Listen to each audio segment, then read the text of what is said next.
I don't really like risk for risk's sake or anything. And I do think that a lot of things are very risky with a low chance of success. But if you want to try to come up with an innovative breakthrough, that's going to be how it is. Anything which is significantly innovative is going to come with a significant risk of failure. But you know, if you've got to take big chances in order for the potential for a big positive outcome.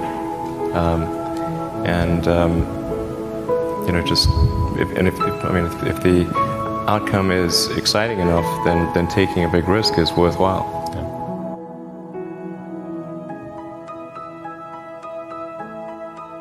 It's really how I approach it. But then once executing down a path, I actually do my absolute best to reduce risk, you know, because, or to improve another way of saying it, to improve the probability of success, because when you try to do something that is very, very risky, that you have to spend a lot of effort trying to reduce that risk as you embark down that path.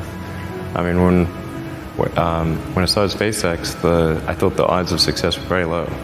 I thought we'd most likely fail. But I thought, well, we should give it a try nonetheless.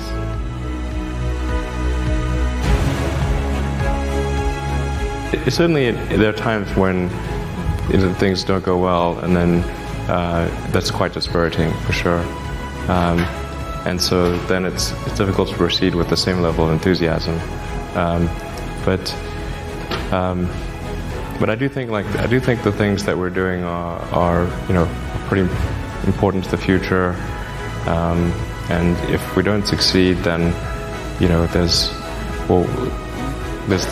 not clear what other things would succeed, and if we don't succeed, then we'll be certainly pointed to as a reason why people shouldn't even try with these things. So I think it's important that we do whatever is necessary to keep going. Succeed is like eating glass and staring into the abyss. I mean, what tends to happen is it's sort of quite exciting for the first several months of starting a company, and then reality sets in. Things don't go as well as planned. Customers aren't signing up. The technology or the product isn't working as well as you thought, and then that can sometimes be compounded by a recession, and it can be very, very painful for several years. So I think successful entrepreneurs probably come in all sizes, shapes, and flavors. I'm not sure there's any one particular thing.